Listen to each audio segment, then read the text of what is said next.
Welcome to Tenor Tech, where I solve the problems you didn't even know you had. You'll start by confirming the battery chemistry and that the charger matches voltage and connector type.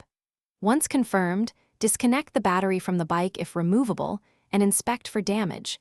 You're preventing faults before power flows. Make sure terminals are clean and dry, then place the battery on a flat, ventilated surface at around 10 to 30 degrees Celsius. Begin by plugging the charger into the battery first, then into the wall outlet so the charger senses the pack safely. You'll continue by connecting the charger to mains and watching the LED or display shift to charging. This confirms communication between charger and battery. Once charging, monitoring current and temperature matters because Li-ion cells degrade with too much heat or sustained high current.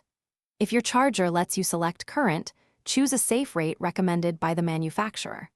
Make a habit to check the pack every 30 to 60 minutes for excessive heat, odor, swelling, or charger errors so you can act quickly. You'll finish by waiting for the charger's full charge signal, then unplug the charger from the wall first and disconnect from the battery to avoid sparks. After charging, let the pack cool, then reinstall on the bike. If you won't use it, store at about 40 to 60% to prolong lifespan.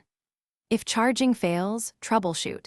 Check the outlet with another device, examine the charger's LED and fuse, inspect connectors, and use a multimeter to confirm voltage and continuity, so you isolate.